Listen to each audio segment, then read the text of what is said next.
où il y aura peut-être une rupture totale entre les deux pays, comme c'est le cas aujourd'hui avec le Mali.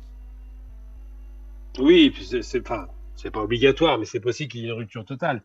La problématique qui se pose, c'est les rapports de force, comme j'expliquais. Si le pays se trouve sous dépendance ou sous contrainte de l'ancienne puissance coloniale, évidemment, ça ne peut pas fonctionner. Là, aujourd'hui, il y a une redéfinition des rapports. Il y a une pression qui est faite avec cette expulsion d'ambassadeur. On n'est pas dans la rupture diplomatique pour le moment, même pour le Mali, hein. Pour l'instant, il y a une rupture des relations, mais deux pays ne peuvent pas se tourner le dos éternellement, on le sait parfaitement. Et on sait aussi qu'il y a des liens organiques, hein. Je parle évidemment de la communauté malienne qui est importante en France, ce qui fait que forcément les liens resteront un peu. Mais ce qui est certain, c'est que nous sommes dans un virage qui est en train d'être négocié, un virage qui est assez costaud d'ailleurs. Ça faisait longtemps qu'on n'avait pas vu un tel chambardement sur le plan géopolitique.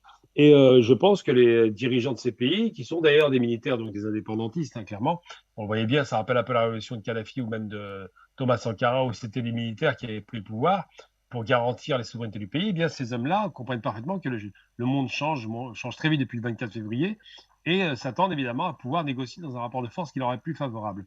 Donc la rupture totale, j'y crois pas vraiment. Il y a toujours des grincements, des difficultés, mais les États sont toujours voués à discuter entre eux, particulièrement les États qui ont des liens, comme je disais, organiques importants avec des populations expatriées qui sont quand même en nombre significatif. Pour le Mali, par exemple, c'est particulièrement la ville de Montreuil qui est la plus importante en termes de population. On a presque dit que Montreuil était une ville malienne, tellement c'est évident.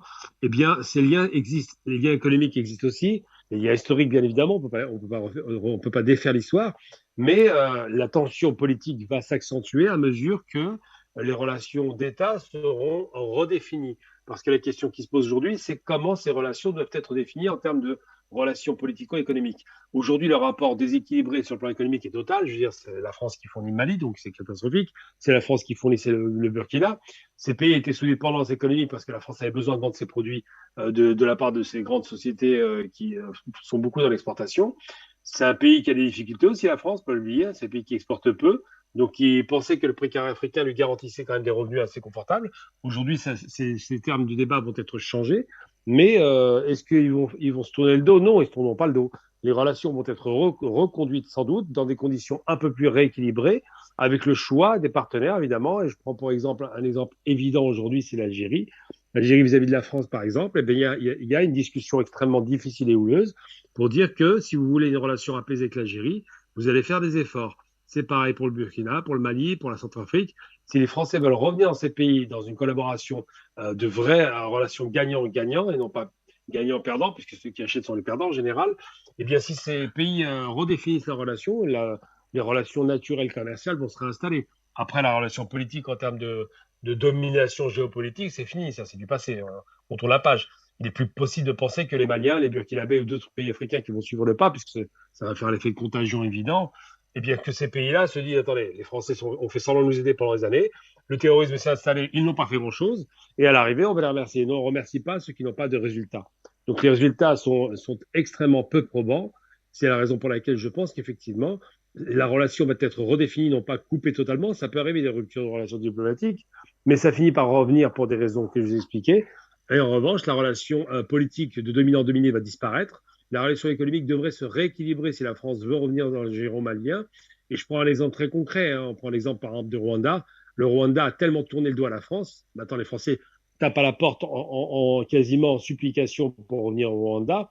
Parce que le Rwanda, ou les Belges d'ailleurs en demeurant, le monde francophone, s'est tellement mal comporté que Paul Kagame a décidé de rejoindre, et c'est pas rien, c'est un symbole très fort, de rejoindre l'alliance du Commonwealth, l'alliance économique du Commonwealth, qui garantit, semble-t-il, des résultats de développement économique beaucoup plus importants que jamais ne l'aurait garanti la France, qui n'a pas de système de partage de richesses ou de Commonwealth, de biens communs entre elle et puis les anciennes colonies. Donc c'est vrai que si la France veut revenir et ne pas perdre totalement de sa crédibilité en termes d'influence, ne serait-ce que pour le français, on ne peut pas complètement couper parce que la langue nationale de ces pays, c'est le français. Donc ça en dit long. Eh bien, si la France veut revenir en catimini dans ces pays-là, il va falloir qu'elle revoie sa position, qu'elle revoie sa copie, qu'elle abandonne totalement cette espèce d'influence politique sur ces pays et surtout qu'elle redéfinisse sa relation économique avec ces pays pour faire en sorte que la relation soit beaucoup plus équilibrée et beaucoup moins favorable aux entreprises françaises qui passent leur temps à vendre de leur ferraille en Afrique.